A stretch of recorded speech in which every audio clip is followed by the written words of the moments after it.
पड़ेंगे और बात करेंगे बाजार की। तो बाजार में आज दिन भर भारी उतार चढ़ाव देखने को मिला।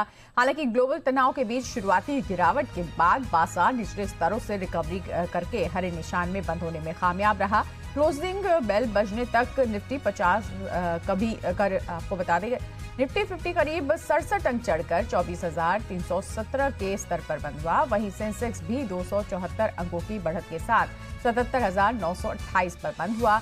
हालांकि बैंकिंग शेयरों पर आज थोड़ा दबाव रहा, जिसके चलते बैंक निफ्टी 58 अंक गिरकर 57,147 पर बंद हुआ। दूसरी तरफ डॉलर के मुकाबले रुपए में आज मामूली कमजोरी आई और ये 3 पैसे टूटकर 95 रुपए 98 पैसे के स्तर पर बंद हुआ। आज बाजार को संभालने का काम ऑटो और आईटी शेयरों ने किया, जहां महिंद्रा एंड महिंद्रा और विप्रो में अच्छी तेजी रही। हालांकि रियल्टी सेक्टर में आज 2% से ज्यादा की गिरावट भी देखने को मिली।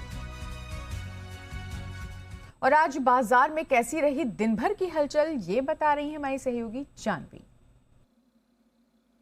कल के चौतरफा खरीदारी के बाद अगर देखें तो आज भारतीय बाजार में मिला जुला कारोबार था।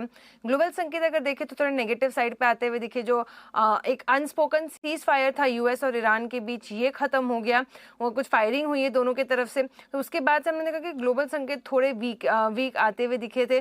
गिफ्ट निफ्टी के शुरुआती संकेत भी थोड़े मिले जुले ही थे, लेकिन आज अगर देखें तो निफ्टी और बैंक निफ्टी थोड़े यहाँ पर आज आउट परफॉर्मेंस थी। लेकिन ब्रॉडर इंडिसेस दोनों ही इंडेक्स में अगर देखें तो गिरावट के साथ ही कारोबार था। मिड कैप और स्मॉल कैप इंडेक्स में निफ्टी अगर देखें तो हल्की तेजी के साथ यहाँ पर क्लोजिंग होती हुई दिखी। 24,350 के पास यहाँ पर क्लोजिंग हुई है। बैंक निफ्टी हल्के हलाल निशान में यहाँ पर कारोबार होता हुआ दिखा था दिन के दौरान। मिड कैप और स्मॉल कैप में प्रेशर था।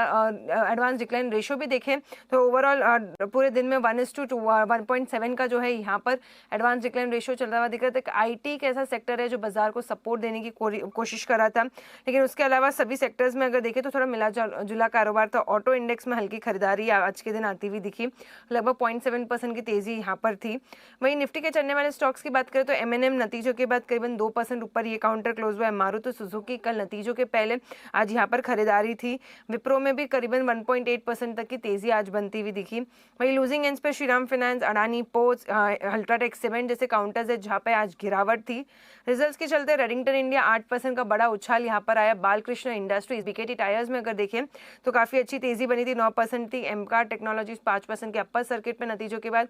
वहीं दीपक फर्टिलाइजर्स यहाँ पर गिरावट के साथ जो है कारोबार होता हुआ दिखा। आईपीओ की आज 3 आईपीओ की लिस्टिंग हुई। इंडो एमआईएम और लोहिया कॉप दोनों की प्रीमियम की लिस्टिंग हुई और अच्छी लिस्टिंग काफी यहाँ पे होती हुई दिखी।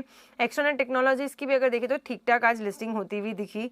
कुछ ब्रॉडर मार्केट की गेनर्स में मॉइल, सोना, बीएलडब्ल्यू यहाँ पर 5% की तेजी थी। एसएमएल महिंद्रा लगातार दूसरे दिन 20% के अपर सर्किट पे ये काउंटर क्लोज हुआ है। वहीं लूजिंग एंड्स पे तंगमाइल ज्वेलर्स कल भी 10% के लोअर सर्किट पे था, आज भी 10% के लोअर सर्किट पे था काउंटर। केपीआईटी टेक कल नतीजों के बाद 10% का उछाल आया था, लेकिन आज अगर देखें तो 8% तक की गिरावट आई। वही पीसीबीएल केमिकल भी कल नतीजों के बाद अच्छा दौड़ा था, लेकिन आज यहाँ पर भी ऊपरी स्तरों से काफी बड़ी मुनाफा वसूली आती हुई दिखी। जी, शुक्रिया जानवी तमाम जानकारी